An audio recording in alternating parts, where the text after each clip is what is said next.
Hi everybody. I'm going to do a little sharing.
Hi everyone. How are you?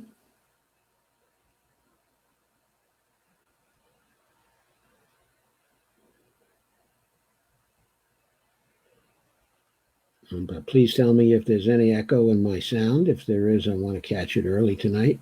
Hey Dolores, Steve DeVore, nice to see you. Hi Kay. Did you hear that Mitch McConnell isn't doing another stimulus? That SOB. I hope he rots from the inside. Well, let the pressure continue to mount on him, and then we'll see how he feels. Okay, in a month or 6 weeks. I know people actually need it now, but the unemployment still continues to come. There was another 3 million this week. So it's real high. The pressure is going to get real heavy on Mitch McConnell to do something, and he's running again, and he's supposedly in a tight race, and things are going badly right now for the Republicans, so we have to wait and see. Hi, Matt. How are you? And hi, honey. Nice to see you. That's Bonnie, of course. And hi, Stacy. It's good to see you, Jim. How you doing? Kay. By the way, Joe, the other candidate that is really progressive in Kentucky, is named Charles Booker, isn't it? Yeah. I looked him up.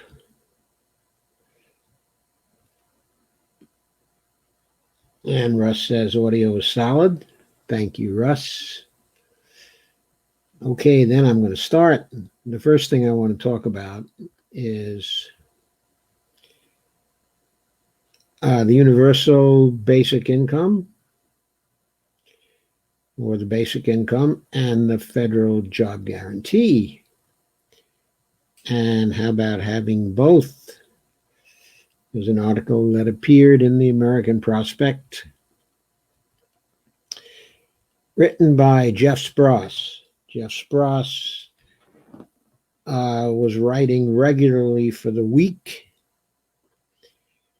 but he published this article on May 20th in the American Prospect. Title of the article is Universal Basic Income or Job Guarantee? ? Why not both? ? There are a number of points I liked about that article. He points out that the pandemic and the ensuing economic collapse have actually reinvigorated these two borderline utopian ideas.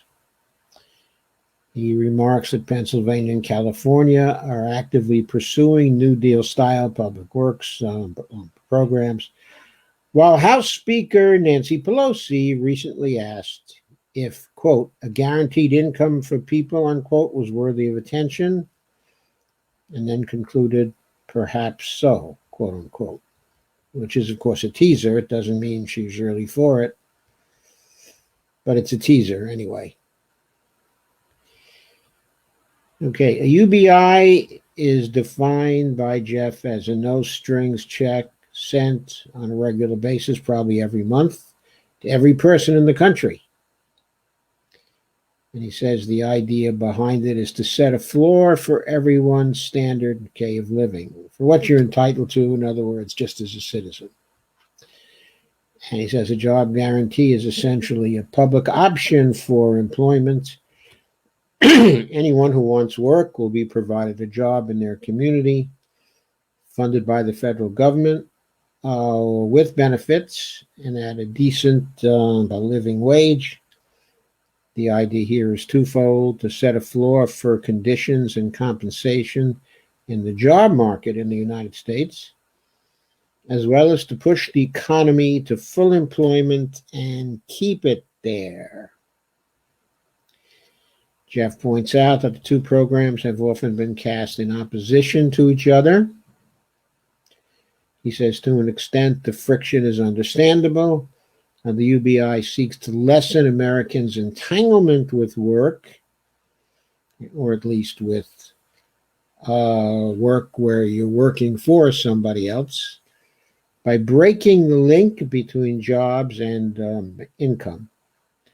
While the JG can be seen as an attempt to strengthen that entanglement further.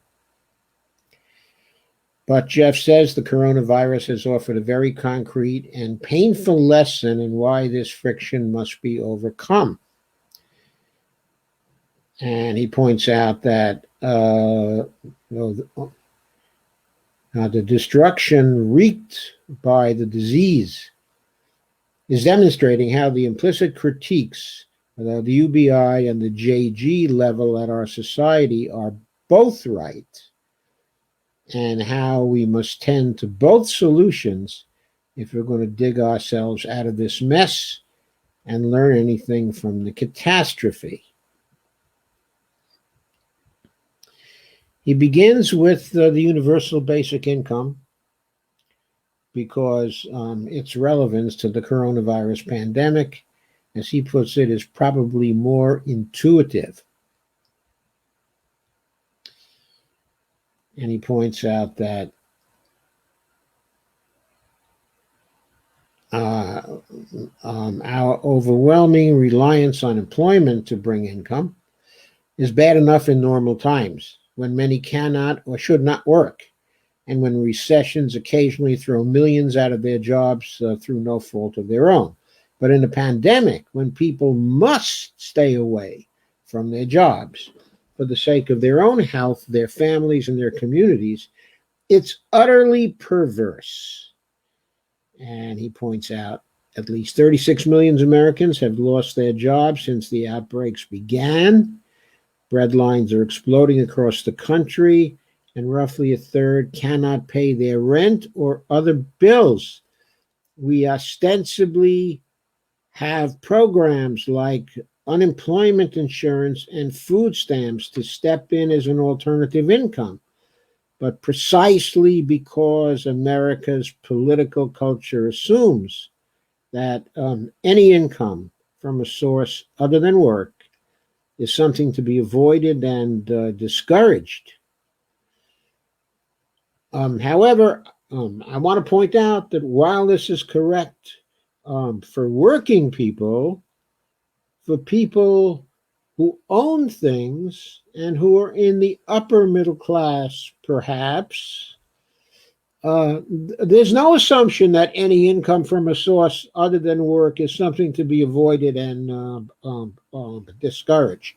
This particular cultural norm is only for the less advantaged among us. Of course, it's not from the more advantaged.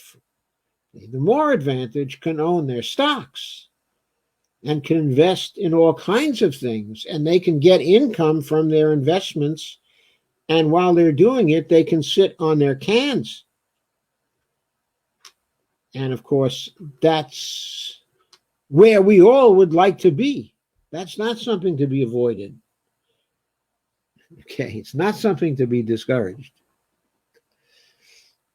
Anyway, Jeff goes on and says, these programs are grossly inadequate, driven by hurdles that are of poor design and that are highly bureaucratic, and also driven by deliberate sabotage by policymakers. The CARES Act attempted to step into the breach by temporarily boosting unemployment benefits and handing out one-time no-strings checks for $1,200, but both measures fall utterly short of what is needed, of course. And then he points out, that's why we now have Nancy openly musing about a guaranteed income, and why several Democrats in the Senate are now proposing $2,000 payments each month to all Americans making less than $120,000 until the end of the crisis, and why in the House, Jayapal and also Rashida Tlaib are co-sponsoring, have introduced a bill that would do something similar without the cutoff for higher incomes, making it genuinely a universal basic income. He says none of these proposals, of course, is a true UBI. They're temporary or they aren't available for people above certain incomes.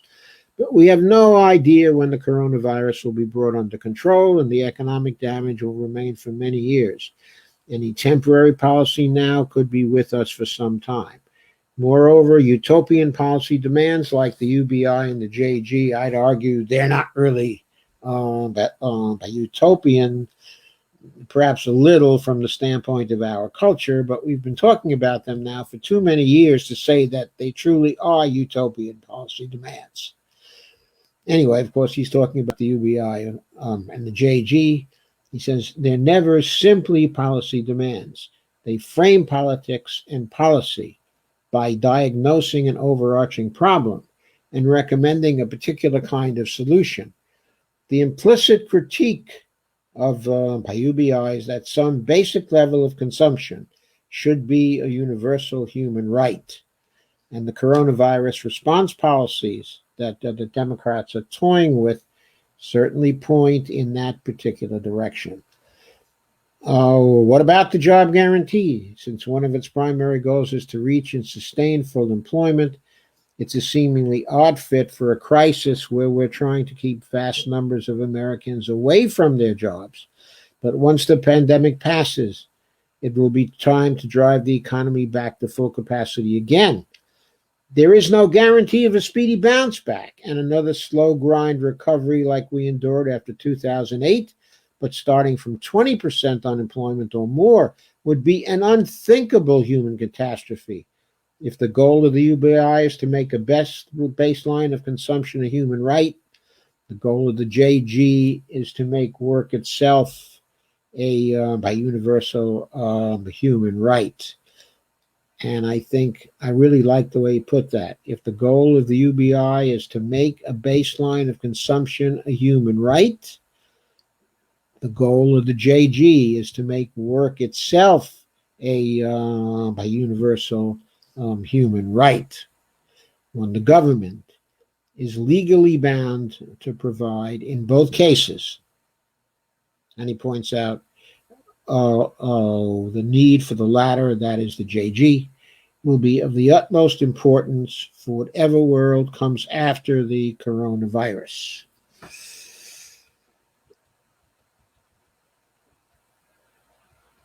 And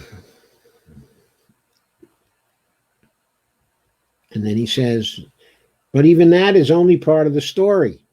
Even as many of us avoid our jobs to contain the virus, the work done by a significant chunk of the population has become, well, essential. Healthcare, food production, distribution, sanitation, the postal service, warehouse workers, shipping, child and elder care, public transit, and so on. And yet, just as these forms of work have become more necessary than ever, capitalism's ability to effectively organize that production via price signals and competitive private markets has gone haywire. There are critical shortages of masks, gloves, and ventilators. I would say also CPAP machines, both because hospitals and providers kept their resources on thin margins for years, and because they cannot figure out what or how much to buy for fear they will be eating losses once the crisis is over. We're having a political slugfest over whether to keep portions of our food supply system open at the risk of workers' health. The country cannot seem to manufacture or to administer nearly enough tests to actually make reopening the economy feasible. And with the restaurant industry in hibernation, farmers and food providers are simply discarding the very massive amounts of goods and allowing crops to rot because they cannot cheaply retool their supply chains to meet the domestic the grocery market, as the latest data suggests that many more Americans are going hungry. So he says, yes, it is perverse and cruel that we leave people's incomes at the mercy of the job market and of the self-interested profit motives of the gatekeepers of private capital.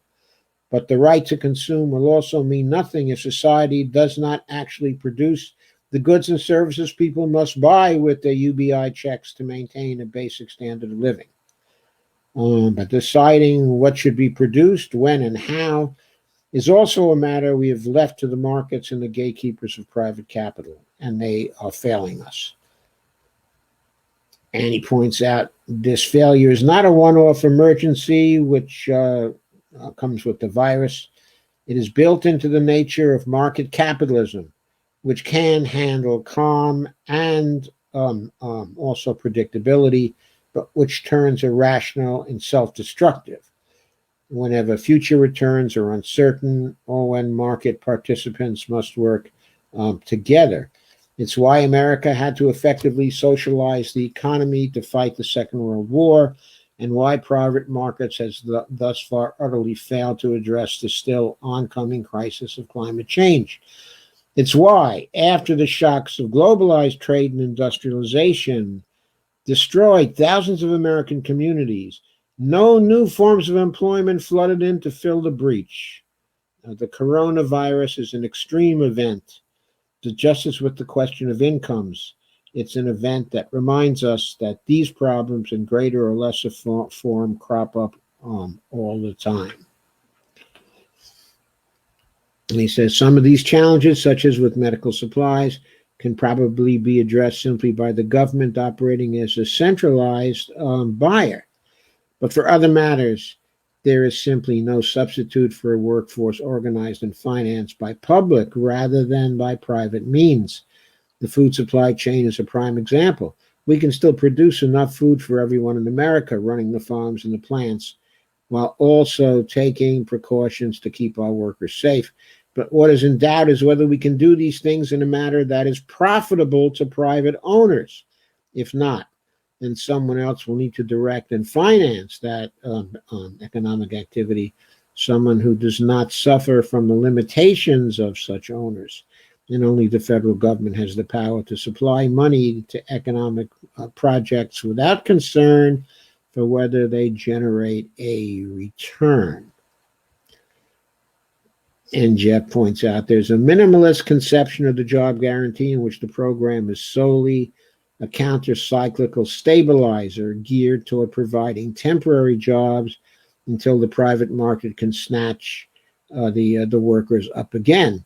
But the stronger version could also operate as a kind of permanent staging platform for public works projects, one that can be spun up quickly to respond to various needs or crises.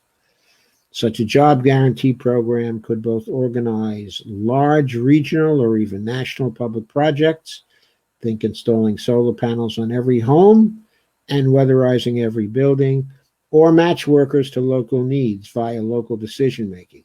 There would be challenges maintaining a population of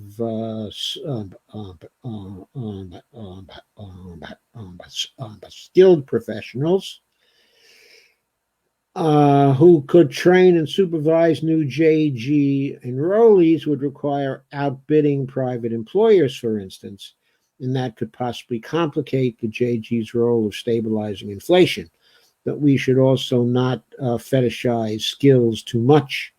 Up until the last few decades, learning on the job was a common American experience. The WPA of the New Deal era put millions of unemployed Americans to work by teaching them how to build bridges and dams, as well as buying, storing, processing, and redistributing food that farmers would have otherwise left to rot, thanks to the haywire market disruptions of the Depression of the 1930s, which should sound familiar. And he wants us to imagine how we could have responded to the coronavirus overlapping production challenges, having to provide health care, testing, and contact tracing, also providing food. If we already had a platform for public works in place, that brings up one last point: to do any policy well requires practice. If America limits itself to dispersing some universal checks or attempting extremely large public works programs in singular economic collapses that come along once every decade or so, it is going to inevitably do it in a confused and ad hoc fashion, as we have seen in this crisis. On the other hand, if Americans already had something like a UBI in operation in non-crisis times, the infrastructure to distribute further monetary assistance would be firmly in place.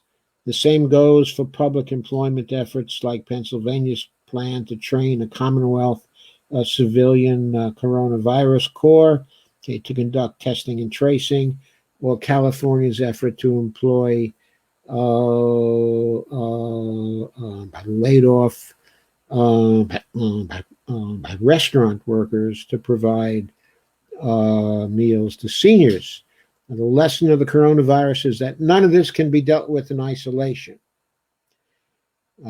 Production and consumption cannot be politically hived off from one another. Recessions and emergencies will strain both in different ways, and their consequences will bleed into both spheres. For one to be democratized, they both must be, and the best way to learn is by doing.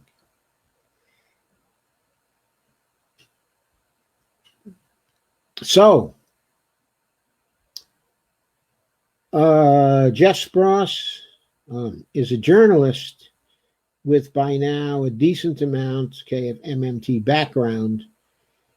He's been writing MMT every once in a while for some time now.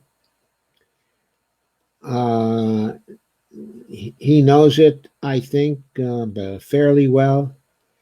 He has come to the conclusion that many of the MMT writers and economists have, that having a job guarantee with a BI, having them both, is really the way to go.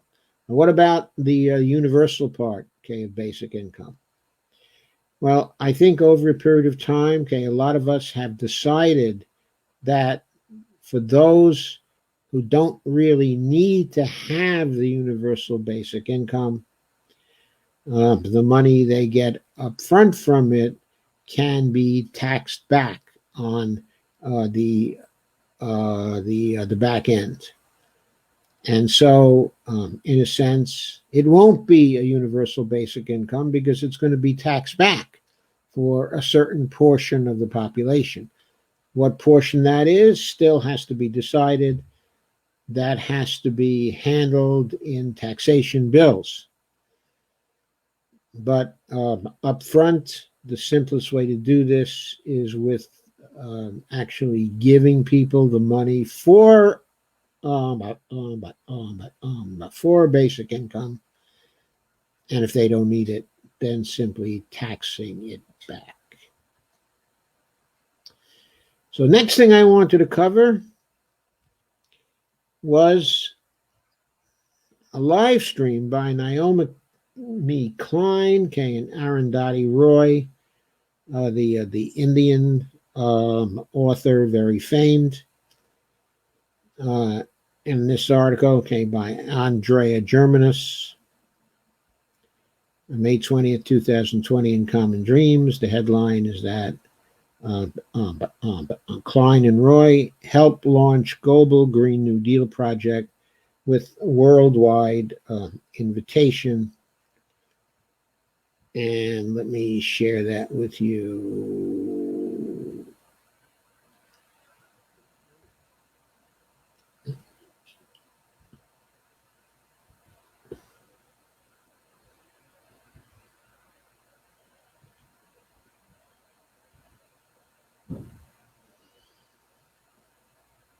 So,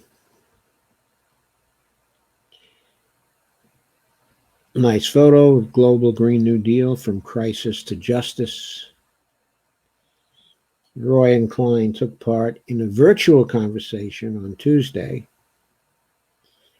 that is a conversation over the web, to help launch a Global Green New Deal project to foster internationalism and visualize possibilities for a new and better world for people and the planet. The online event was entitled Into the Portal, No One Left Behind. It was co-sponsored by the Leap, War on Want, and Haymarket Books. And a guy by the name of Asad Raymond, who's executive director of War on Want, was the moderator of the discussion. And here's a quote from a description of the event. "We knew our system was broken, but the COVID-19 pandemic has reinforced the cruelty of the global economy and deepened the visceral injustices of our society," organizers said in the conversation event description. "The time to build the future we deserve is now, and international solidarity is the tool we need to begin its construction." Unquote. And Klein said that driving the cruelty is, quote, "the violence of a capitalist system," unquote, rooted in, quote again, "an extractivist logic that treats the earth itself, individual places, and entire groups of people as disposable, and that has a logic," quote again, "of endless extraction and disposal that really cherishes nothing and no one," unquote.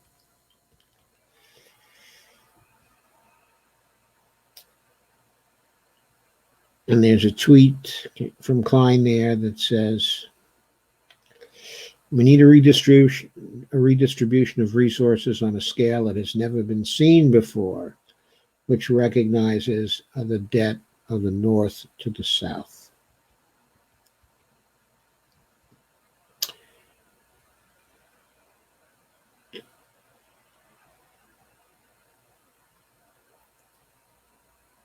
And the author says, the coronavirus crisis means that we're now hearing, quote, "roar of workers who are on the front lines, who are talking about being simultaneously essential and disposable, or simultaneously essential and sacrificial," unquote, said Klein, adding that this duality has parallels with slavery and land theft.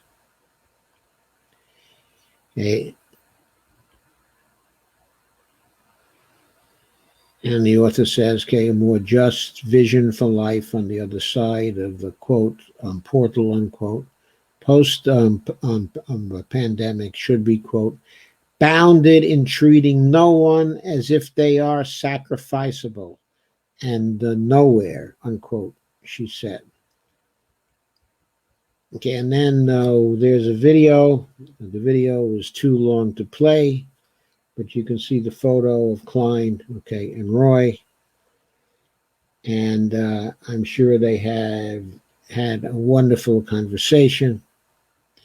Roy said the pandemic has meant, quote, "the machine of capitalism has come to a halt," unquote, and she suggested a global movement toward justice could heed the lessons from the, quote, "ferocious, beautiful," okay, and the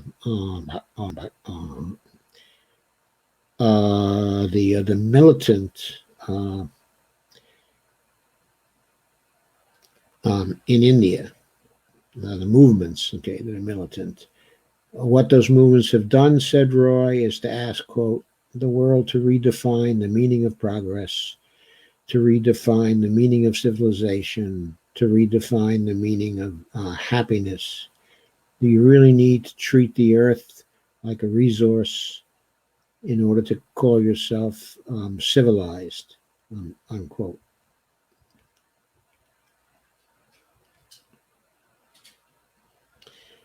And she tweeted, "We're left with a language of justice, which has been reduced to talk of human rights, the language where they adjudicate. The real crisis we face is how do we mobilize? And how do we get to be militant about what we want and what we believe in," unquote. And further, quote, "if people think coronavirus is a problem, it's a stuffed toy compared to the climate crisis that's coming," she added. And she added again, "the main thing is to change our imagination.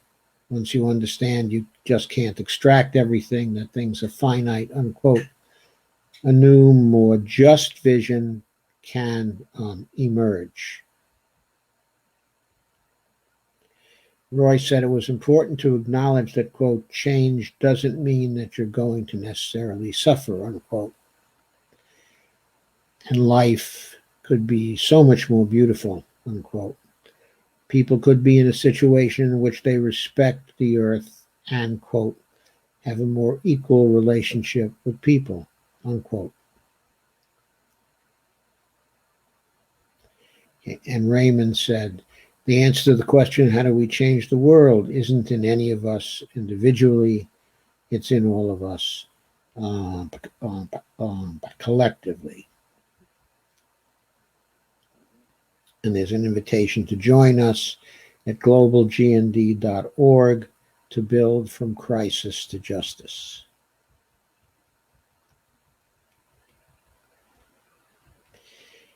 And the Global Green New Deal website says that a call to action is or will be released in the coming weeks.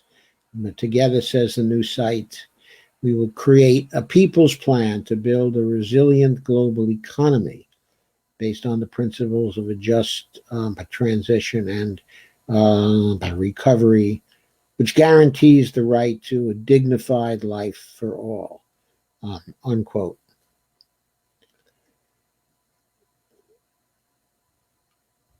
And so there are our hopes and dreams for a global green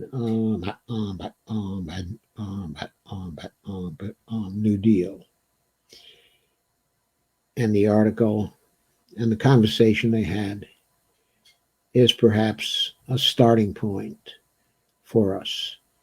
So I commend the conversation to you.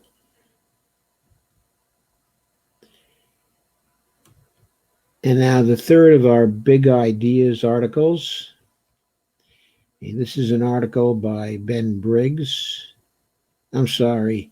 It's an article which is by Ben Burgess. Not Briggs. Burgess, who was often on the Michael Brooks show with Michael Brooks. In Jacobin. And the title of it is Capitalism Isn't Working. But what would a viable socialist system look like? Question mark. So he's going to give us his image of what a democratic socialist system would actually look like. Trying to get a date for this article. I think I skimmed over it. Yes, it appeared only today. It's brand new. And he says socialism, quote unquote, is a somewhat open-ended term. Under capitalism, firms are in the hands of neither workers nor society as a whole, but rather a separate class of owners. These capitalists decide what gets produced, how it's produced, and how to distribute the profits. Socialists of all flavors want to change that. But Michael Walzer's slogan captures this impulse well. Quote, what touches all should be decided by all, unquote. But what in practice does that actually mean? It's easy to paint a picture that's both attractive and extremely vague. Under capitalism, key economic decisions are made by a handful of owners. And many economic outcomes don't even reflect the preferences of any individual capitalist. Instead, they stem from the chaotic imperatives of market competition. Then says it's natural then for socialists to look at both of these aspects of the status quo and say they'd reverse them. If the current system is undemocratic and unplanned, socialists say we support democratic planning, quote unquote. The current system often fails to meet important needs. We'll say we support, quote, production organized around human needs, unquote. It's easy to say that good long-term outcomes would flow from such a system, but there's a tremendous gap between slogans about features we'd like an alternative system to have and a concrete explanation of how it would work, especially if we're interested in convincing skeptical progressives that such a system could work at all. Many capitalist democracies have succeeded in planning at least some sectors of the economy outside of the market. The UK's National Health Service, the NHS, is an obvious example. It's not perfect, but even after decades of Tory governments undermining the service, the NHS continues to provide better outcomes than America's market health system. That said, the history of attempts by communist governments to plan entire economies has been far less inspiring. That's the understatement of the year. Such systems have been successful at rapid industrialization, but a lot worse at filling grocery store shelves with the products people want to buy. And the widespread discontent caused by these failures was a major factor in the collapse of state socialism. It's easy to say that what we advocate as democratic socialists is very different from the Soviet model, but it's harder to explain why the distinction makes a difference for these specific problems. If free speech and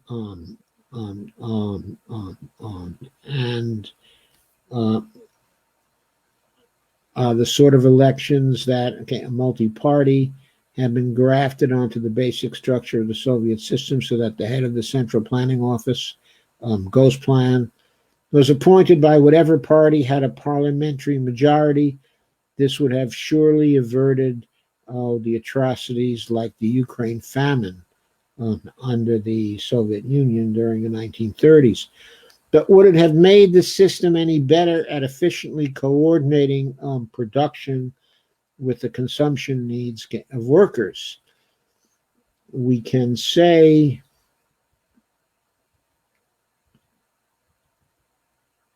we want radically democratic and decentralized planning rather than top-down planning. But consideration of what this would look like can make socialism sound even less attractive to ordinary people. Few of us want to spend hours of our free time in meetings. We can hold out hope that technological developments will allow us to outsource some of the heavy lifting to computers. But do we really want to delay the transition to socialism until the singularity is upon us? Or just to reassure ourselves that calculation problems will sort themselves out by the time we're ready to move beyond capitalism?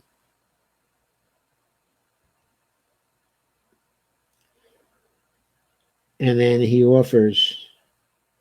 says, okay, that a much more grounded approach starts from the recognition that we need to at least start with what's often called the market form of socialism.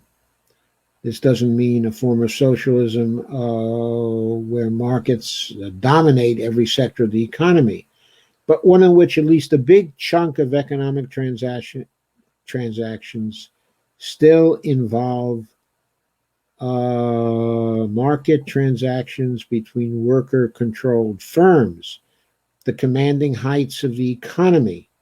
Think, for example, about the finance sector or the power sector can be moved out of the market entirely.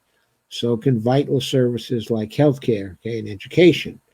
The remaining private sector can be made up of cooperative firms.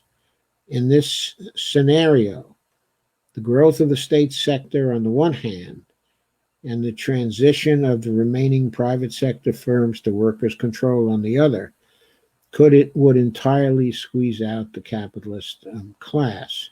Perhaps even more radical changes can take place in the future.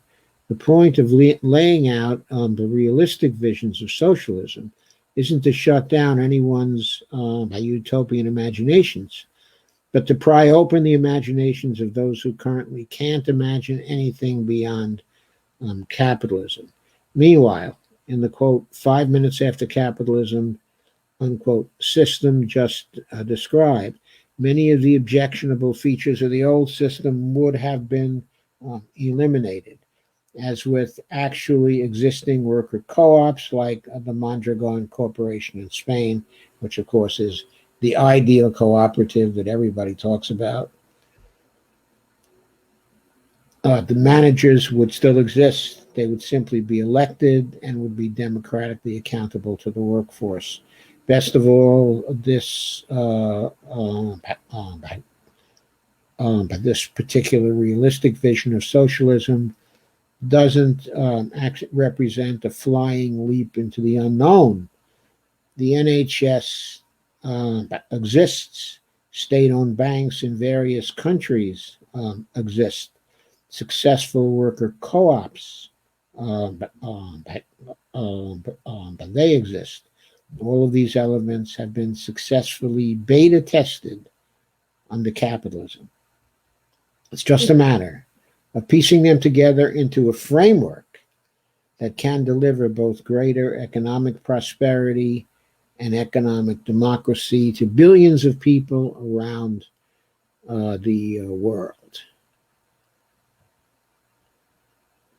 Okay, and with that dose of a certain amount, okay, of vision, let's move on to some of the current issues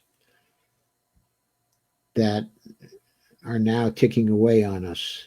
First, as I mentioned last night, there's the idea of the ticking time bomb. Corporate lawyers openly discussing suing nations over profits lost to COVID-19 measures by Jake Johnson, staff writer. And you can see here's a photo. It's a photo from the Parliament of Europe, where parliamentarians hold posters reading "Stop ISDS." Investor-state dispute settlement, as they take part in a voting session on February 13th of 2019 in Strasbourg, France. They want to put a stop to ISDS. But prominent corporate law firms in the United States, Italy, Spain, and other nations are openly discussing the possibility of the companies using the ISDS secretive and notorious legal process to sue countries over future profits lost due to government efforts to combat the pandemic. On Monday, the nonprofit research group, the Corporate Europe Observatory, the CEO, documented numerous examples of high-powered corporate law firms, including Robson Gray, Alston Bird, and Quinn Emanuel, Urquhart, and Sullivan, publicly licking their chops over the lucrative opportunity presented by the COVID-19 crisis and the attempts of governments to fight it. Robson Gray wrote in an alert on its website on April 28th that for companies with foreign investments, the ISDS system enshrined by thousands of trade agreements across the world could be a powerful tool to recover or prevent loss resulting from COVID-19 related government actions.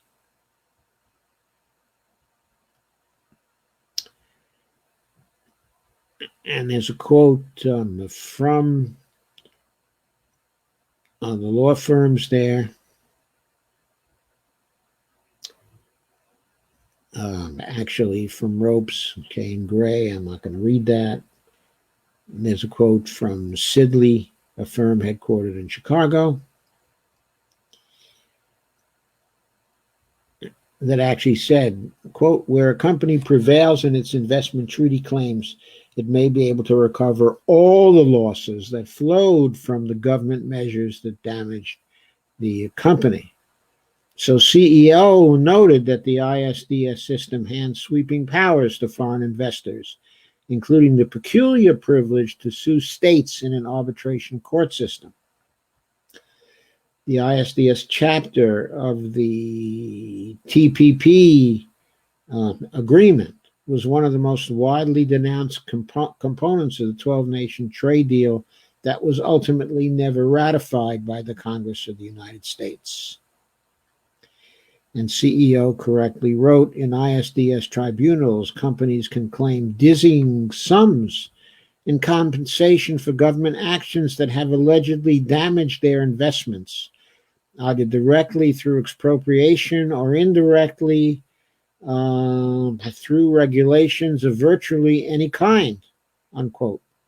Quote again, the number of ISDS suits has skyrocketed in the last 10 years, and so has the amount of money involved. Yesterday, I cited the example of a $3.4 billion judgment that came out of one of the ISDS courts against the country of Ecuador in a suit brought by the Occidental Petroleum Company. The research group highlighted several scenarios in which corporations could challenge countries over coronavirus-related actions by their governments, including lowering drug prices, reducing rent and utility bills, temporarily nationalizing private hospitals, and providing access to clean water for people. I should mention here that when a corporation sues under the ISDS rules, it can get a judgment against a national government for damage that was allegedly caused to the corporations through the actions of state governments, and other subnational governments like cities, or counties.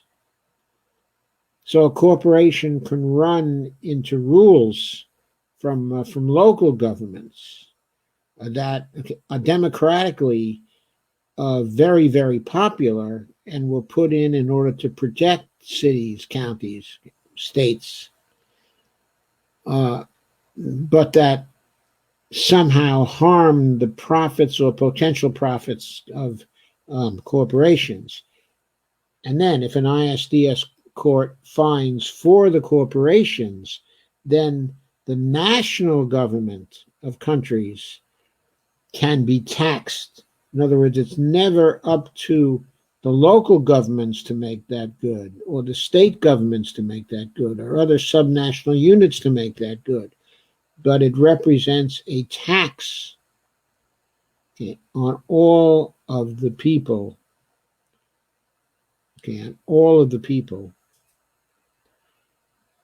constituting a nation. It's a tax on the whole nation. So this system undermines local sovereignty, state sovereignty, and also national sovereignty. I wrote a couple of books about that.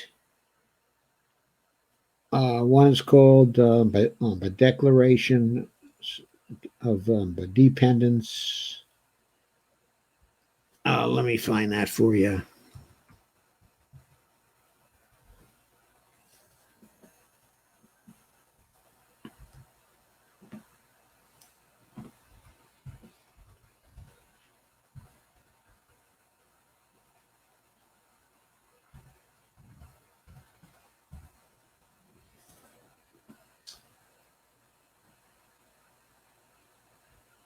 It's quick. There I am. Let me share the picture for you. Share the screen.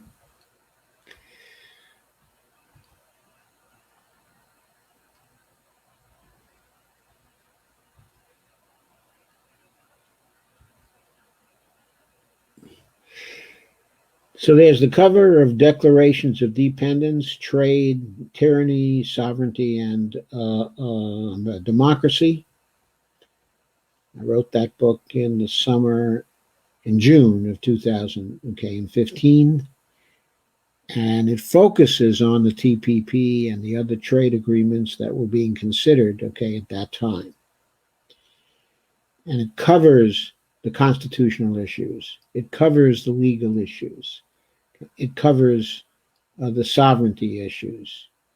And it covers the tyranny issues. That's why it's titled that way. Because these really were declarations of dependence in these trade treaties.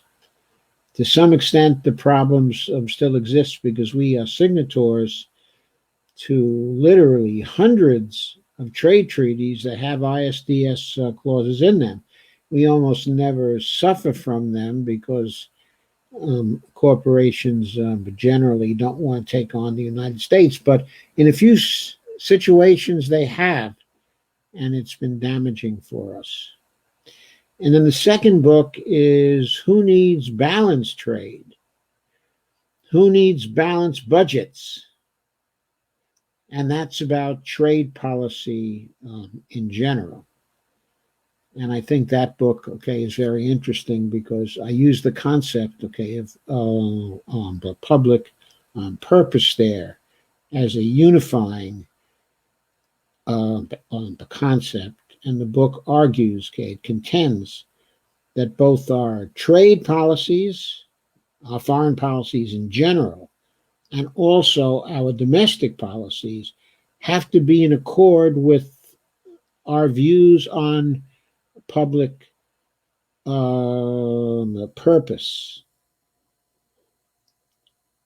And so our foreign policies and our domestic policies can be integrated in that way, and in fact should be integrated in that way, because our domestic policies are going to have an impact on our public purpose in the foreign sphere, and our foreign and trade policies are going to have an impact on public purposes here at home. And there's nothing that illustrates that better than the type of trade agreements that use, an ISDS clause that can result in very heavy damages placed on the domestic political system here in the United States. And limitations that findings like this can impose on the domestic politics of the United States. So you might find these two books, of great interests. There are their ebooks, from Amazon, and you can buy them each one for $9.99. But these are the covers, so you can recognize the book. That's my book on Platinum Coin Seigniorage there. I'm not going to go through all the books now. I'll spare you that. So, here we are back. I'm at the wrong screen.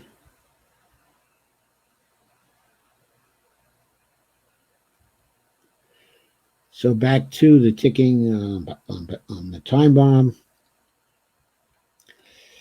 So CEO writes,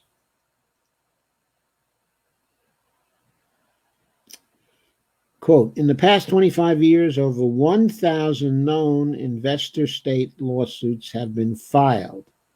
Not against the United States, of course, in general.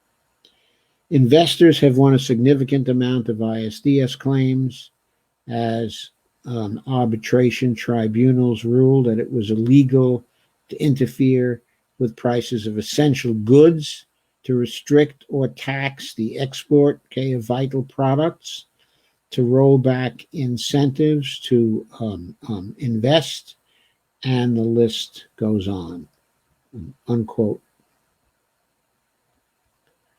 As states struggle with the pandemic and with rebuilding of their economies, the group has warned, ISDS cases could mean huge extra financial burden, and they could.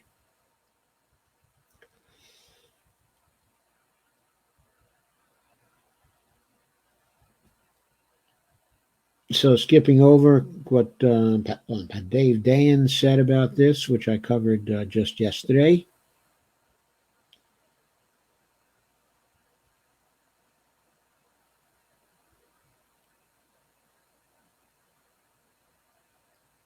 He said at that time, though, incidentally, the Columbia Center on Sustainable Investment has proposed a moratorium on ISDS during the pandemic, but the Transnational Institute, a think tank based in Amsterdam, is calling on governments to, quote, take urgent action to make sure that transnational corporations and investment lawyers do not become the beneficiaries of this pandemic at the expense of the well-being of people and their health.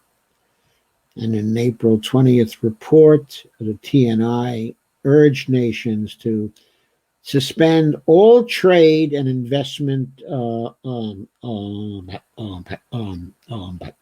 treaty negotiations, take all necessary steps to terminate either unilaterally or multilaterally existing treaties, institute a comprehensive review, cost-benefit analysis of their current and planned investment agreements, withdraw consent to the ISDS, to limit immediate exposure to investor lawsuits, default on the payment of outstanding debts as a result of ISDS awards. This is, by the way, very good advice for Argentina because they have ISDS debts right now, which have been strangling them and which supposedly they're at the point of defaulting upon.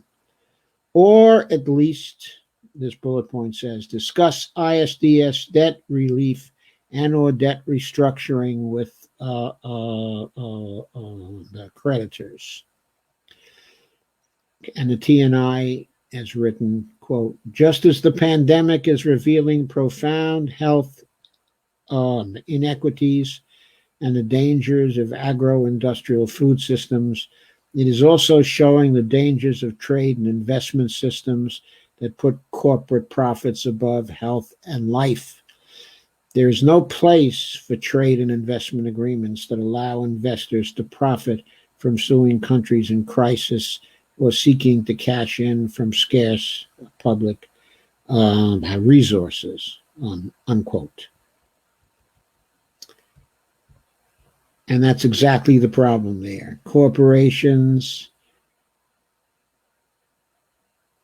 that are putting corporate profits above health and life, and that are allowing investors to profit from suing countries in crisis or that are seeking to cash in from the use of scarce public resources. And the next current issue. This one could get us into a war, folks. Quote, we're ready for whatever, whenever, unquote. That says Maduro as Venezuela vows Navy escort, that is a Venezuelan Navy escort, to protect Iranian oil tankers from U.S. threats. Basically, what's going on is what Venezuela is trying to do is import some oil. The seller of the oil, is Iran. And Iran is sending tankers which are bringing gasoline that is much needed to Venezuela. And Venezuela suspects or is worried about the interception of the tankers by U.S. Navy warships on the high seas. And the Defense Ministry, of Venezuela has announced it would begin using its own Navy warships to escort the Iranian oil tankers to port amid fears that the U.S. government would try to interfere with deliveries of much-needed fuel supplies to Venezuela. So, now this follows in early April, our military saying it was going to increase its vigilance and deploy warships in the ocean near Venezuela, arguing that there was an increase in organized crime.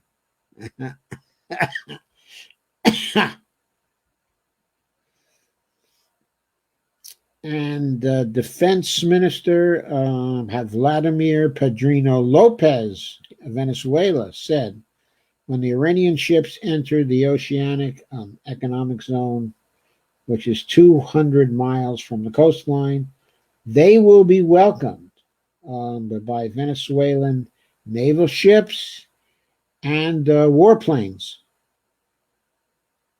Neither Maduro nor Pedrino said when the ships, which according to press reports number 5, and sailed from Iran in the past days, will arrive, in Venezuela. This is against the background. Though Venezuela has among the largest reserves of oil in the world, I think it actually has the largest at this point. Its limited infrastructure to refine gasoline, and also, by the way, the very heavy nature, of its oil. It's really dirty oil there. That it has to get in the past, it had gotten refined in the United States by Koch brothers, the refineries. Those were the closest refineries to Venezuela that were able to refine its oil. Anyway, its limited infrastructure makes it to refine oil means that it's more dependent, in imports than it otherwise would be, and especially, of course, the sanctions that have probably closed off the refineries of the Koch brothers, or the Koch refineries, I should say, today.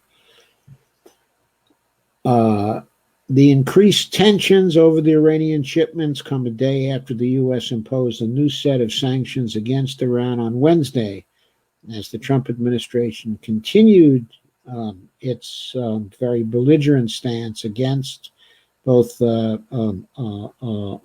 Tehran and Caracas.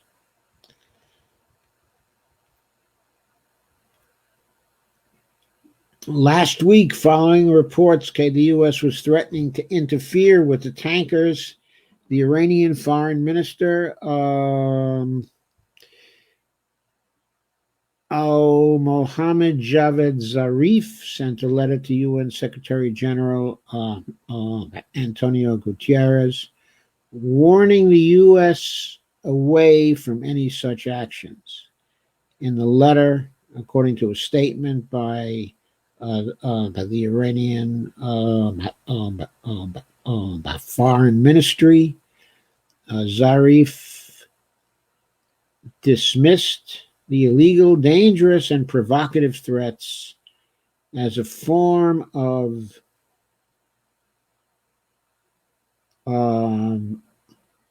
marine piracy, quote unquote, that puts international peace and security at great risk. He also stressed, quote, that the U.S. must give up the bullying on the world stage and respect the rule of international law, especially free shipping in the high seas, unquote.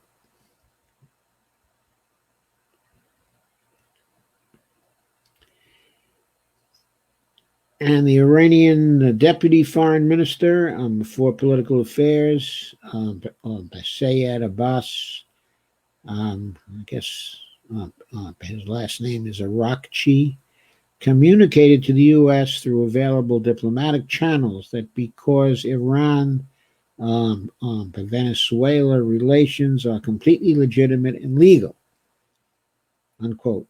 or right, any effort to interfere with the delivery of oil would be a clear violation of international law, and warned any threat against its tankers by the U.S. would, quote, be met with Iran's immediate and firm response, unquote. As Mark Fitzpatrick wrote for Responsible Statecraft on Wednesday, quote, it would be highly unusual and provocative for the U.S. Navy to stop and board the Iranian ships on the high seas, but not totally without any precedent. And Fitzpatrick laid out several possible scenarios or justifications under which the U.S. might attempt such an audacious move on the high seas. I'm not going to read any of the ridiculous justifications here, but Fitzpatrick added that it would be senseless for the U.S. to interfere with the delivery of the oil. And he said, quote, it would be condemned by nearly every country in the world as an abuse of U.S. power, he warned, adding that, and, quote, interdiction would give Iran grounds for retaliation against U.S. military or civilian assets anywhere in the world at a time and place of its choosing, unquote, and risk opening up, quote, an entire new front in an undeclared war, unquote, that has dragged on for years. So that's what the Venezuelan sanctions, which we've pursued for a very long time now, have finally brought us to. A possible confrontation with Iran, okay, and with Venezuela. And I think you can pretty well count on China beginning to throw its weight in on the side of Iran, okay, and Venezuela as well.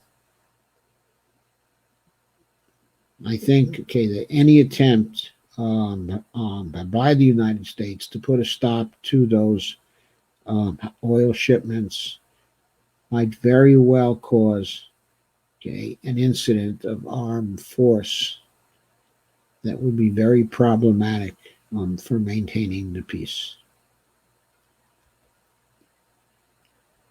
And I don't know what Trump would do in that particular situation. His popularity is falling at home now. It's rapidly falling vis-a-vis Biden. He might, in this situation, want to wag the dog. He's tried to wag the dog with respect to Venezuela on a number of occasions, but he's always failed because the attempted interventions there have been inept, except for the economic sanctions, which have been very, very harmful, and basically war against civilians, okay, in Venezuela. But if he tries something now, I mean, he might do that just to be able to claim, the U.S. is at war and have Congress march in concert with him in relation to some foolish action. This is a danger that may be coming up in just the next few days. And finally, the last of our issues. There was a bill just introduced into the Senate. The Senate bill would guarantee paychecks to laid-off workers for the rest of 2020, quote, to avoid another Great Depression, unquote. This article was written by Jake Johnson, and the bill was introduced by Senator Bernie Sanders, the leftmost person in the Senate, and Mark Warner, who is certainly very far to the center-right within the Dem party, and by Doug Jones, who's even further to the right than Mark Warner. Is Doug Jones of Alabama, of course, Mark Warner of my state, Virginia. And Richard Blumenthal, Connecticut senator, who I would characterize as being moderately to the left, nowhere near as far, as Bernie, but and beholden to corporations, at least to some degree, but nowhere near as beholden to corporations as Mark Warner and Doug Jones. So these four senators probably represent well the whole spectrum of the Democratic Party in the Senate. On Thursday, they unveiled a bill aimed at stemming coronavirus-induced mass layoffs in the United States by guaranteeing paychecks and health care benefits to laid off and furloughed workers for the rest of 2020. Title of the act is the Paycheck Security Act, if you want to search for it in the Senate. Let's see if this is, I guess it doesn't have a number yet. This is, the link here is to a press release on Bernie's site. It says it's introduced with support from senators across the ideological spectrum of the Democratic caucus and with the notable backing of Minority Leader Chuck Schumer. Would massively expand the existing employee retention tax credit to cover wages, salaries, and benefits for laid off or furloughed workers up to $90,000 per year. The tax credits would be refundable and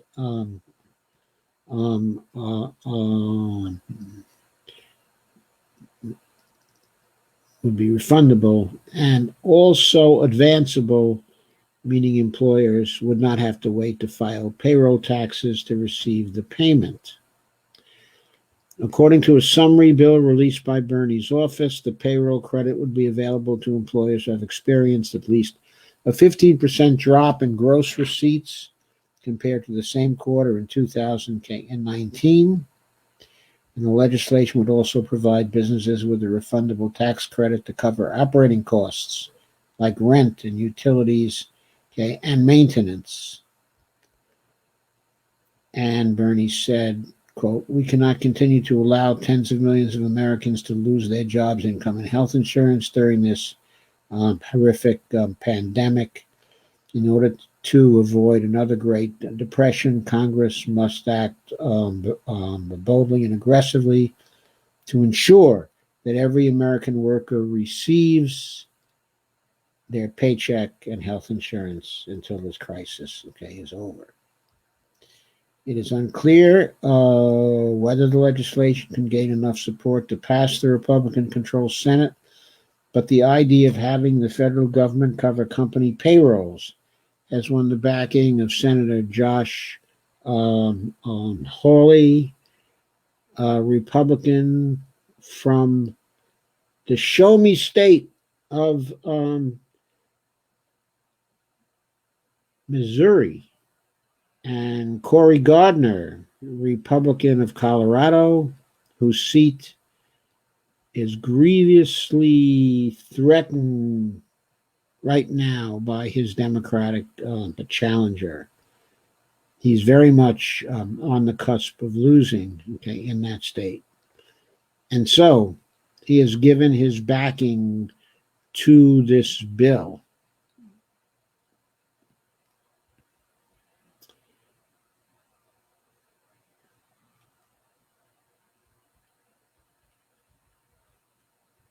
The Paycheck Security Act has been endorsed by economists, advocacy groups, and labor leaders, including AFL President Richard Trumka, who's finally backing a decent bill, I might add, and Association of Flight Attendants President Sarah Nelson. Quote, most important thing we can do for workers in our economy is keep as many people as possible connected to their jobs, paychecks, and health care, Nelson said in a statement. And quote again, the best way to do that is to make it easy for employers to keep their payroll running. That's what we did for aviation workers in the CARES Act, and it's what the Paycheck Security Act would accomplish for tens of millions, of more workers. So here's a union leader who did not just say, well, I've got mine, but who instead said, let's have what I got for my people, for all workers. The Senate bill comes days after Pramila Jayapal, House Democrat from Washington, on Tuesday introduced the Paycheck Recovery Act in the House with 93 original co-sponsors. Jayapal's bill would provide businesses with direct grants through the IRS to cover the wages and benefits of laid off and furloughed workers up to $90,000 per year. And Jayapal fought hard for the conclusion of her paycheck guarantee proposal in the HEROES Act, but was ultimately rebuffed by Nancy Pelosi. She joined several House Democrats in voting against the HEROES Act, in part because she said the bill would not do nearly enough to curb mass unemployment. Actually, I want to correct that. She joined several moderate House Democrats in voting. Well, wait a minute. I guess I shouldn't say that. I have to double check it. That might be a correct statement.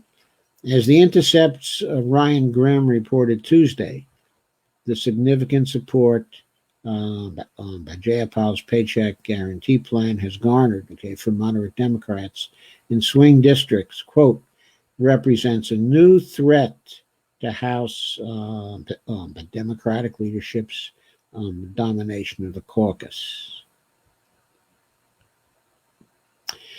Quote, for years, Pelosi has insisted that if it were up to her, the party would go further left than it does, but that the imperatives of re-election require moderating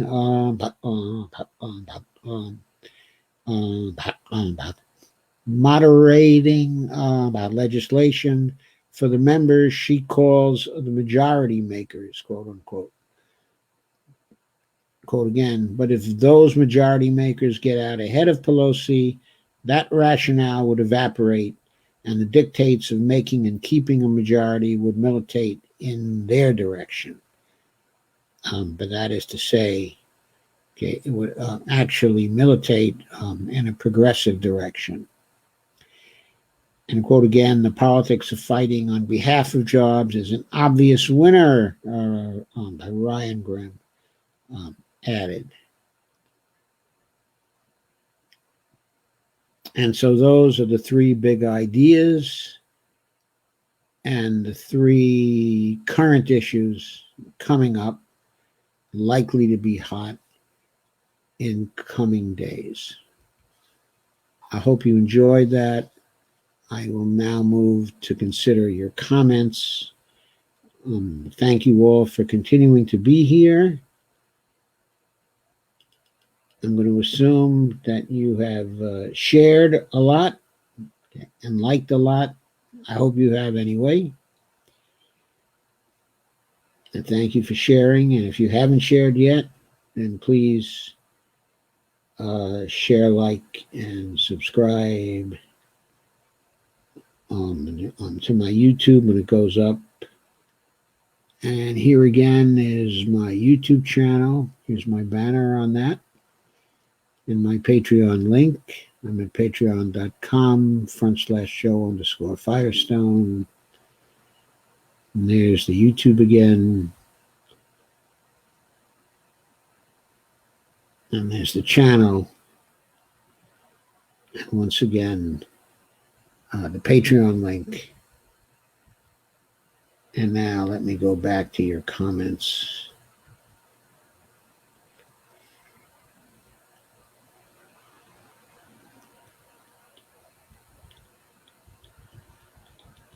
So let me skip the greetings. Jim said, I wonder if Biden would pass the same vetting system that they'll use for his VP pick. Ha. And Jim Bird says hi. Well, Kay says, by the way, Joe, the other candidate, I caught that before. It's named Charlie Booker, right? Steve DeVore says, they think we're going to work in a few days. SMH, I didn't know wealth makes you cold and heartless too. Of course. Read the history of the 19th century and the history of the early 20th century. Yes, wealth made them ice cold. Until they decided to rehabilitate their reputations by giving huge amounts of money to charity. To charity, I meant. And Lana says, please all share to your page. Thank you, Lana. Kay says, I followed Yang in the primary too. The UBI sounds good to me. Yeah, but Yang is only for $1,000 a month. And I think the basic income has to be better than that. I think the basic income, has to be more like $2,000 a month for people these days.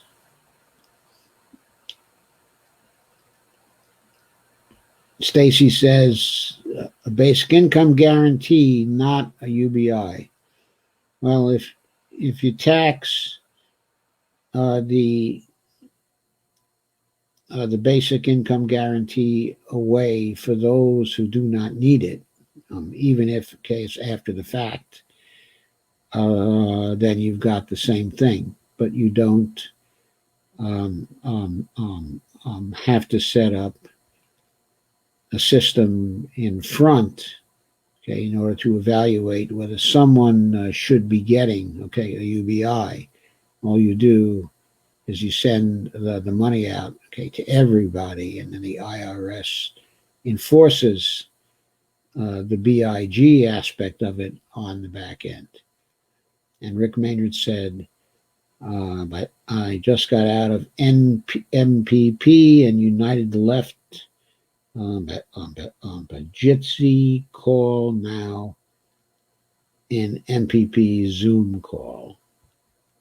What's big? Basic income guarantee, Stacy says. And Lana says a BI versus a UBI. And Lana says SS is basic income. That can and should be expanded. Yes, SS should be expanded too.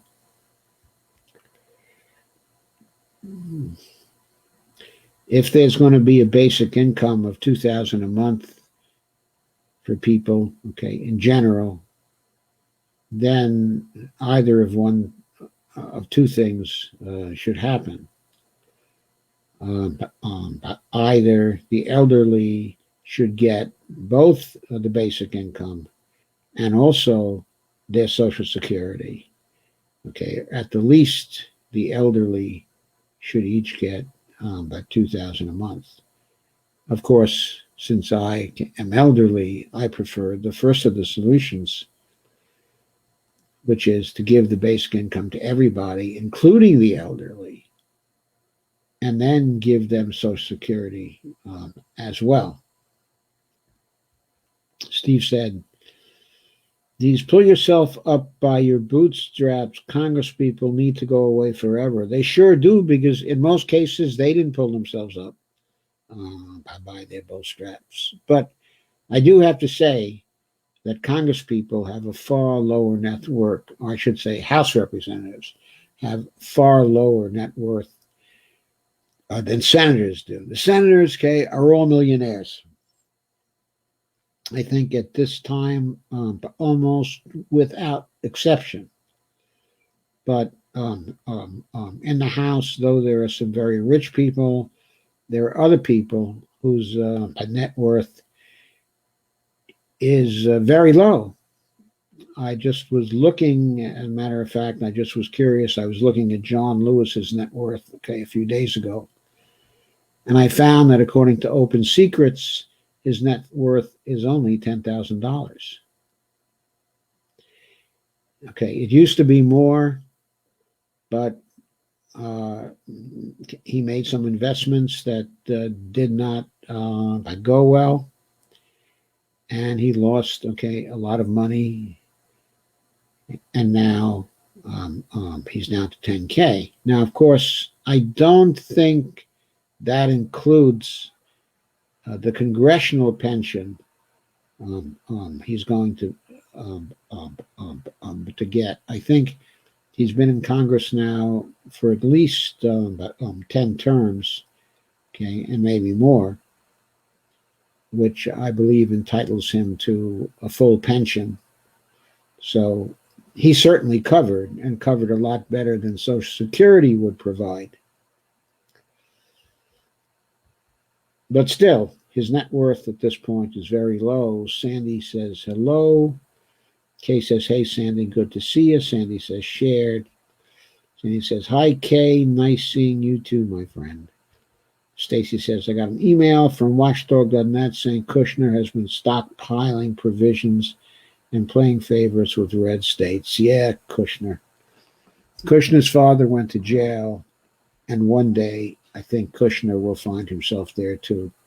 Steve DeVore says, one thing the coronavirus taught me was the Republican platform shows they're useless, ineffective, and inept, except when it comes to not giving Americans things they need and want.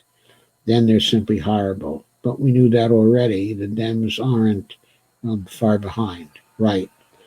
So maybe we'll get some real third-party action this year that will be significant.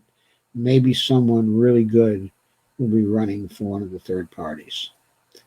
Cases exactly, Stephen DeVore. Corporate Dems are GOP light. Steve says, if you hadn't noticed, I'm pissed and fed up with these people in government. It's nearly 99% ineffective when it comes to the people's needs. So we all feel that way here, Steve DeVore. Stacy Van Veen says, I don't think they're inept. I think it's intentional, on purpose, and very gratifying to them to make people suffer. Stephen DeVore says, I totally agree, which makes what they're doing in Congress inept and ineffective. They go there with good intentions, and then the system eats them up. But perhaps I need to find a better word for the situation. Any ideas? Yeah, just call them evil, that's all. Stacey says it makes it evil. They're in the club. They might as well be wearing hooded cloaks and drinking baby blood. Gina Marie waves. Jim Bird says Traderville, Hooverville. Steve DeVore says, I'd like to make them citizens again. They don't deserve their positions. Well, they are citizens as well. Stacy Van Veen says they should all be banished to southern Alabama and left with a big only. I think a big is too much for them. Stacy says, that's banished. 3 syllables. Banished. Okay. Evelina says, bad government, not capable of stepping up to the real challenges of keeping the people happy, but it shouldn't be an excuse for crying out loud. No more excuses, Evelina says. Evelina says, needs to be properly funded. Democratic socialism doesn't work. Others you see. And she says, look at the UK's fiasco.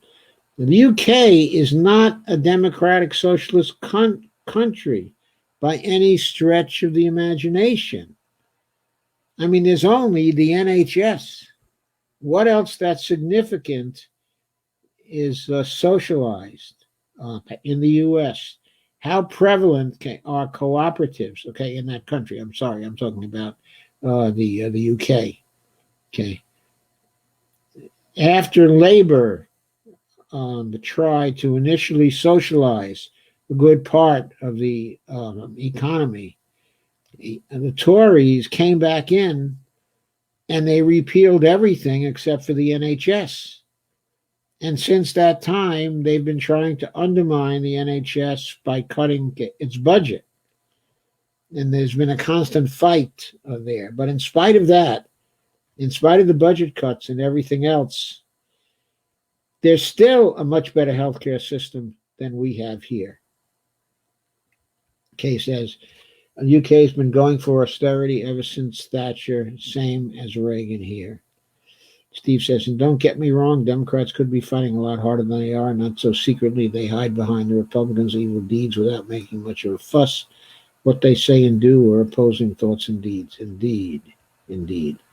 Stacey says, interestingly enough, the Roberts Court used an old law pertaining to the government being able to force farmers to grow a certain type of wheat to meet whatever needs existed at the time, the dispute arose, in lieu of whatever else they were planning to plant. I think it was probably alfalfa, wasn't it? And I will have to do some digging to find the site.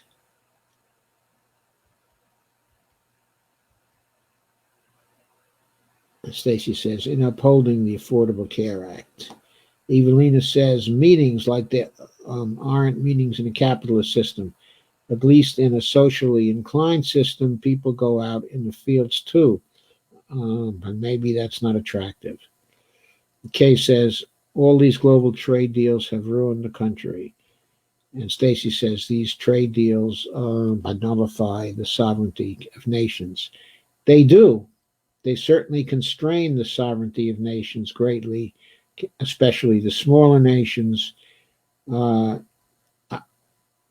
global trade deals have done good for certain segments of the country, have been horrible for other segments of the country. They've ruined the Midwest, in general. And I think they've ruined a good many of the southern states, as well. Most of the global trading business that is beneficial to the United States, is coming out of the coastal states, both East and West Coast.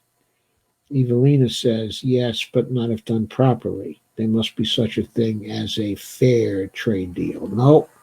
Yes, there is such a thing as fair trade deals, but we don't make any fair trade deals. But even though fair trade deals would be better than the system we have now, the proper kinds of trade deals are trade deals that are in accordance with the public purpose of the United States. We are a democracy, after all, and as a democracy, public purpose has to be our standard. And until we unite, with other nations, the practical standard has to be the public purpose standard, because that's one that people in this country can sign on to. That's the one that can be justified. A fair trade deal may not always be justifiable to people here. So we have to watch out for that. I give examples in my book where fair trade is not the best thing that can be done from the viewpoint of the public purpose. And since the objective of the government has to be to conform to or achieve public purpose, with all its acts, I think public purpose has to be the standard, and not either balanced trade, or managed trade, or free trade, or fair trade. I go over all of these alternatives in my book. Stacey Van Veen says, ultimately, yes, it can be done well, but the subject up for discussion was the TPP and its accompanying Alphabet Brothers. Yes, the TISA, the Trade and Services Agreement, and the TTIP, the Transatlantic Trade Investment Treaty, also known as TAFTA. TTIP and TAFTA.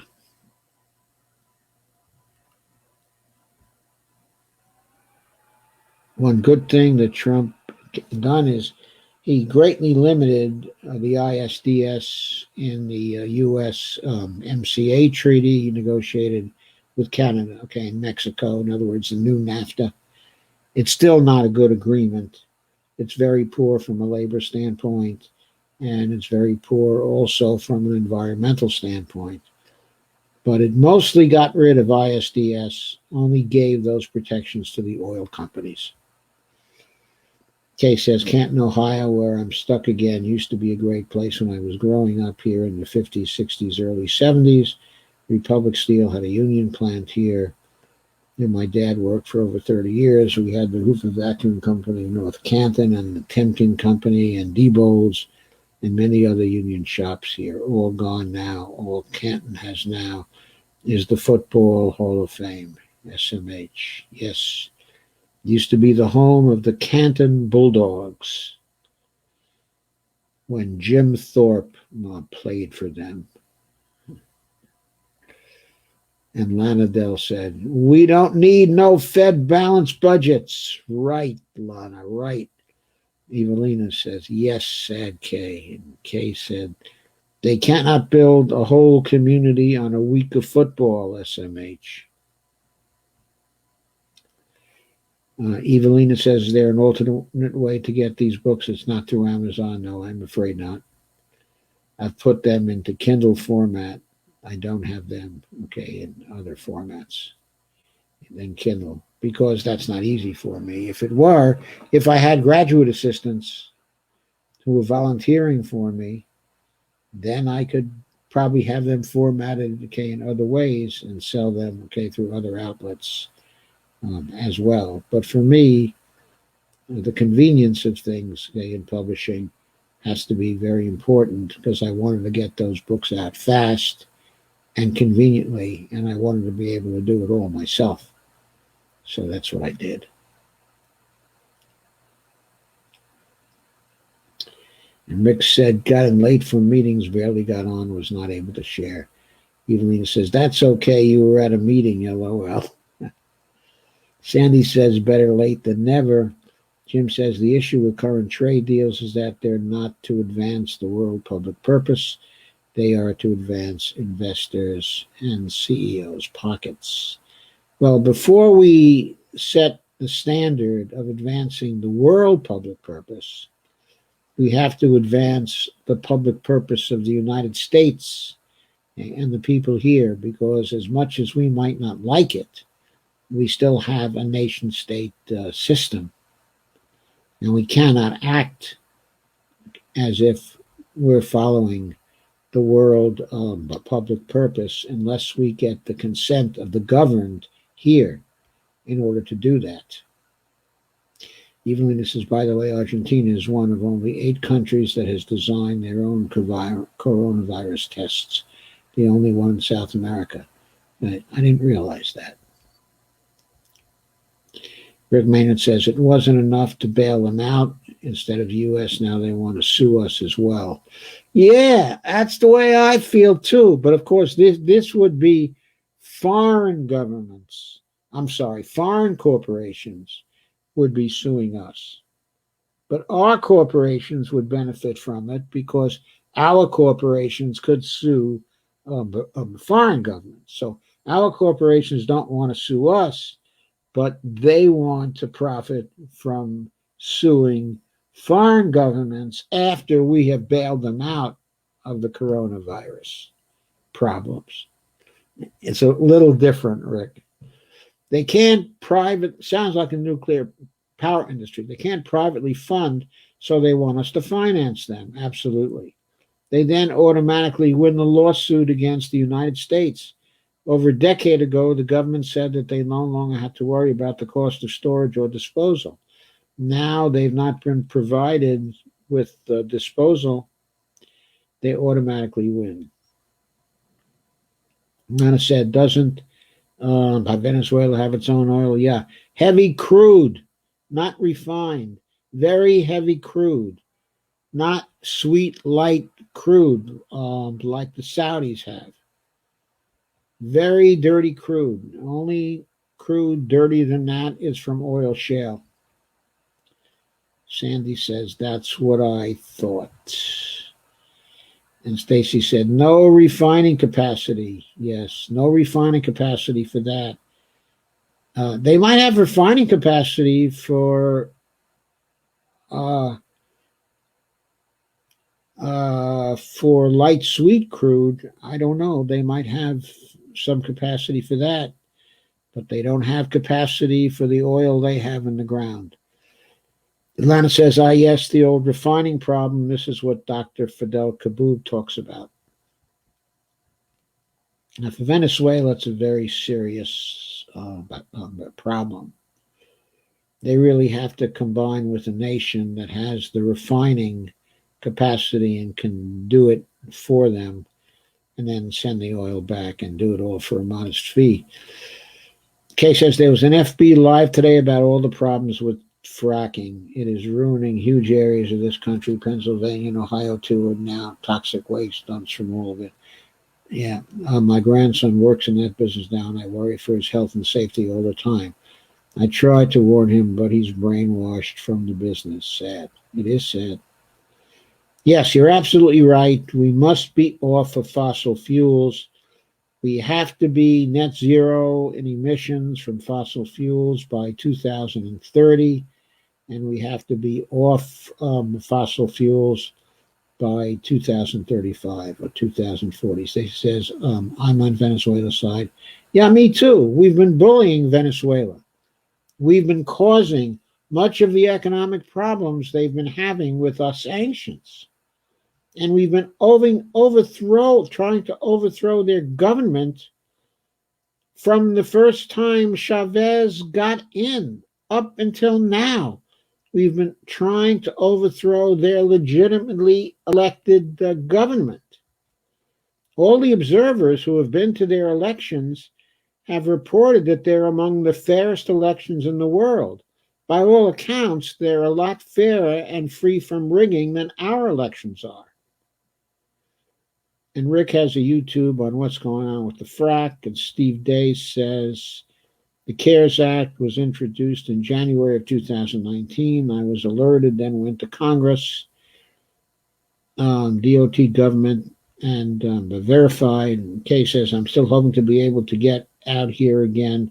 Still a stupid redneck place, which is why it is a ruined county and to a point, and state too needs Social Security expansion and Med for All to get the freedom to go somewhere else. Actually, Kay, if you had a basic income and Medicare for All, and your current Social Security, it would probably give you the freedom to go somewhere else. I mean, if the basic income was at $2,000 a month, not if it was at $1,000 a month, but if it was at $2,000 a month, and you add that to Social Security. And by the way, if you had a job guarantee as well, you could get the basic income, okay, and the job guarantee. Some of it might be taxed away, but not all of it.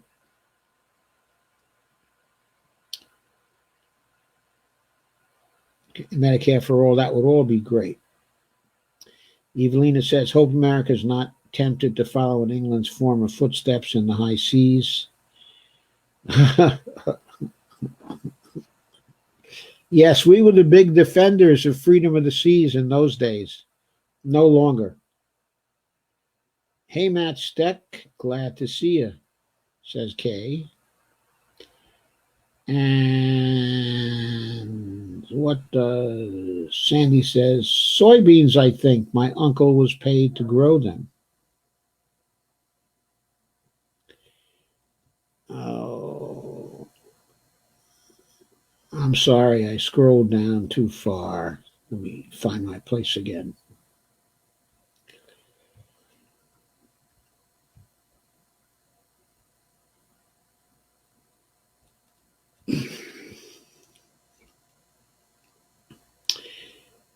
And Lana says, I like Sarah Nelson. I like Sarah Nelson too. And Jim Bird says, we are building 4 to 5 more aircraft carriers. Let the games begin. And Evelina says, hashtag punch Pelosi.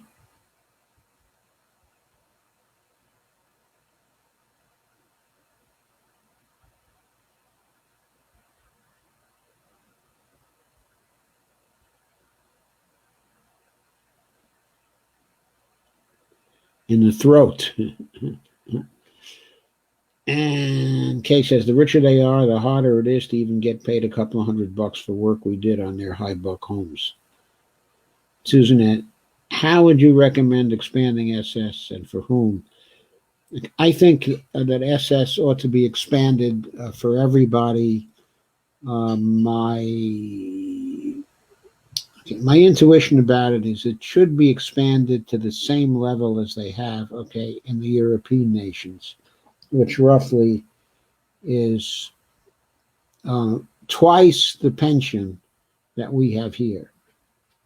So, off the top of my head, what I would say is that I would support actually doubling the amount of Social Security pensions and also setting a minimum for Social Security.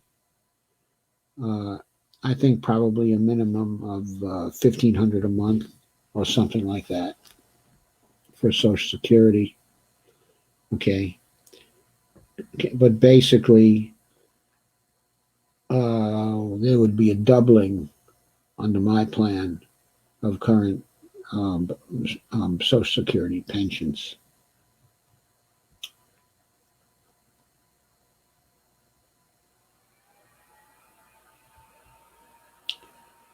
Sandy says, isn't the FJG better than a UBI? Well, okay. Yes, it's better for the economy than a UBI. It's better. But the issue is not actually which is better. The issue is what's the best alternative. And the best alternative is a JG with the BI for people who, for whatever reason, including psychological reasons, or inability to fit in, but cannot work. And I advocate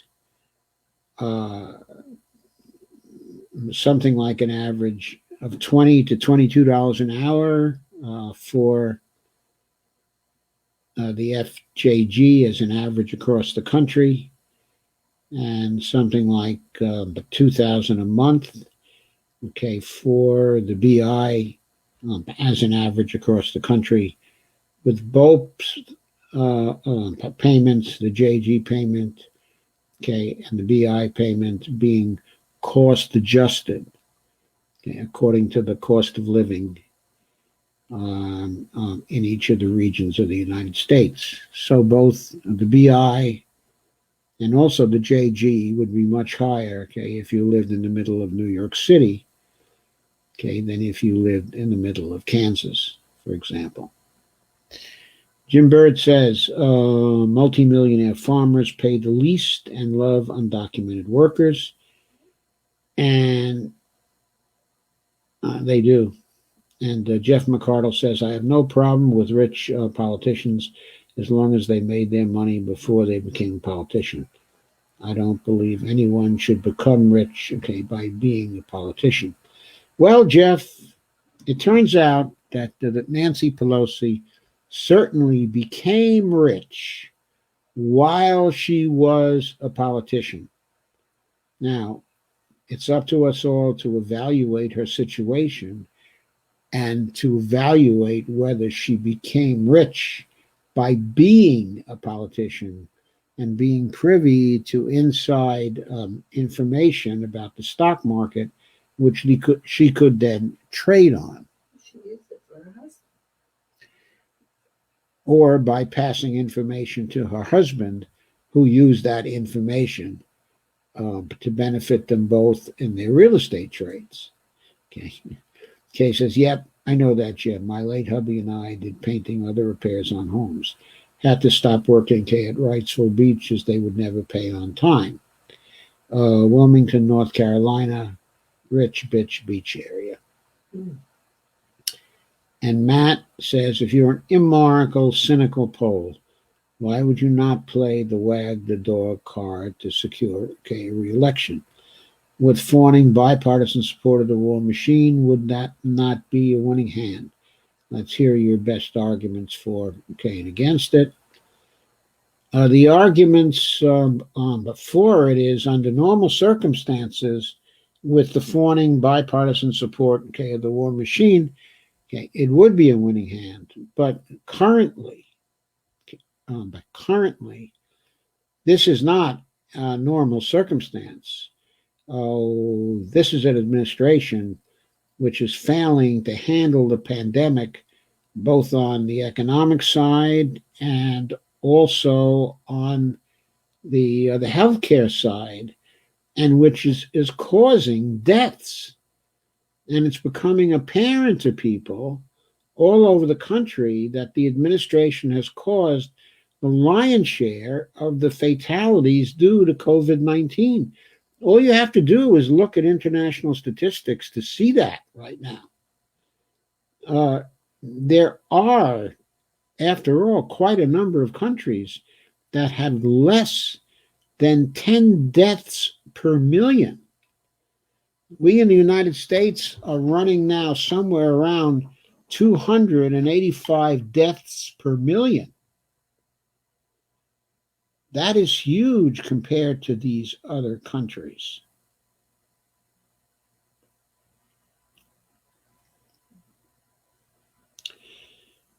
South Korea is a nation of 51 million people. It's roughly 1/6 the size of the United States. A fairly sizable country, in population. It's comparable certainly to Spain. So it's sizable. Not as large a population, as Italy, or France, or the UK, but it's sort of in that same class, of population. It has, as of today, 5.1 deaths per million in Korea, in South Korea. We have 285 deaths per million. To my mind, that difference is due to the policies that Donald Trump could have followed, but failed to follow. So what he's responsible for is 280 deaths per million, in this country. So multiply 330, that's the number of millions of people we have in this country, by 280. And you will get to the total number of deaths that this administration is responsible for. I think that case is increasingly being made to the American people, and people are seeing it. That's why Trump's polling is going down. That and the severe economic situation. Both of those things are causing his polling to go down. Now he's opening up the economy again, and people are being forced to go back to work, when a lot of them don't want to go back to work because they fear dying if they do go back to work. Behind this compulsion is Donald Trump and the Republicans and their failure to vote the relief the American people need so they can stay home until the pandemic is well and truly under control. Now, that may be in just a few more weeks. It may be in a few months. With the opening up of the economy, though, it may not happen for many, many months. The economy is opening up right now. By roughly the 8th of May, we're going to see more new cases, and we're going to start seeing more new fatalities. By the way, the fatalities that appeared overnight, if you compare yesterday's new fatalities with today's new fatalities this morning, we had more new fatalities this morning. It was a reversal of the trend. We'd been seeing our fatalities actually falling. They spiked up again from yesterday to today. I don't know why. Okay. But if Trump now starts a war, when nobody wants to go to war and nobody is thinking about war, it's going to be obvious to people why he started a war. It's going to be because what the polls are showing. Joe Biden is running a lousy, terrible campaign. Then he's beginning to open up a big lead on Trump. He's opening up leads in all of the battleground states now. The pollsters are beginning to predict that he can lose every one of the battleground states. There was a model today coming out of Oxford, which has predicted every U.S. presidential election correctly, except for, 1968 and 1976. But every other election since, I believe, 1960, this institute has correctly predicted in terms of the popular vote. But they're predicting this time both the popular vote and the electoral vote. And as of today, they're predicting that Trump will lose to Joe Biden 328 electoral votes to 210 electoral votes. I still think that's far too close. It's not a landslide. But when red states are on the cusp, states like Florida and Texas are on the cusp, there are reasons why. And the reasons why are the economy and the fatalities from the virus and the fear that people feel. And I think people will know. They will be told, they will be propagandized, and it will be true that if we get into a war with Venezuela now over them getting some shipments of oil from Iran that we want to stop them from getting, with everybody else in the world viewing us as the aggressor in that situation, the American people will also see us as the aggressor eventually, see Trump as the aggressor, and see him as playing wag the dog. He won't get away with it this time. Jim says, I would just change back all the changes they made to SS over the decades. Change back all the changes? I'm not sure what you mean, Jim. Stacy says, must be the hex I put on John Lewis. Did I ever tell you about the time somebody posted a picture of Breitbart in a bubble bath? I posted, I have the sudden urge for toast. He was dead in 24 hours. True story. Go check. Oh, my God. Don't put a hex on me, Stacy. And William says, hey, Joe. Hi, William. How are you doing? I think it's actually Gwillem, isn't it? And Kay says, Jim, that would be a good start anyway. And Jim said, and use a true inflation formula based on all care. Then get rid of the medical for all deduction. Yeah, get rid of the Medicare for all deduction. That would be wonderful. Of course, there's no Medicare for all deduction yet. There's only a Medicare deduction. I look forward to a Medicare for all deduction. Stacy says banished. Sandy says soybeans, I think. My uncle was paid to grow them. Sandy says they want GMO.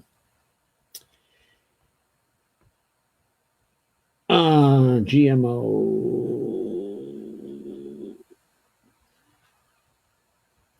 Sorry. I lost the feed at GMO.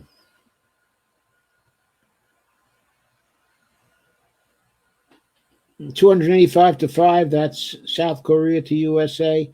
No, that's USA to South Korea.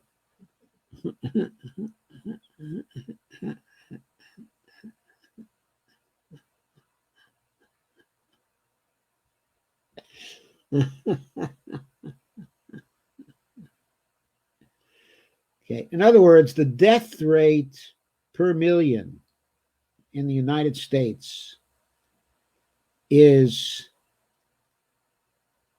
70 times, close to 70 times the death rate from COVID-19 in the United States compared to South Korea. 70 times the South Korean death rate. I'm still trying to find out where I lost the comment feed here. So bear with me a moment. But, okay, I think I'm going to have to call it a night, folks. Okay, I want to thank you for coming. I will try to get back to your comments.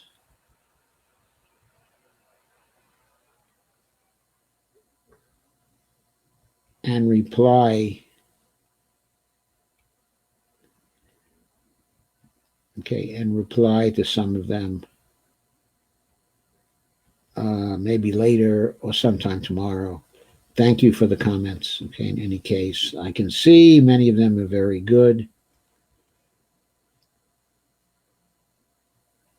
Stacy says Koreans wear masks. They were totally spooked by H1N1 and no better yet. They were spooked and they were ready. And they did what had to be done.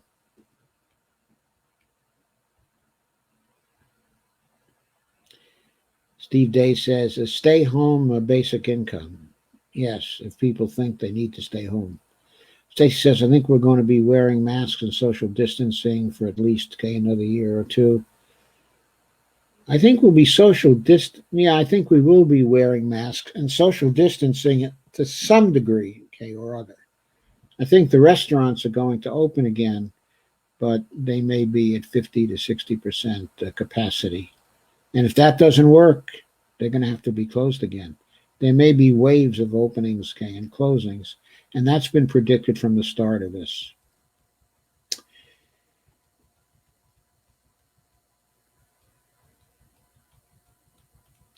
Okay, so thank you all for a wonderful discussion and for a wonderful stream.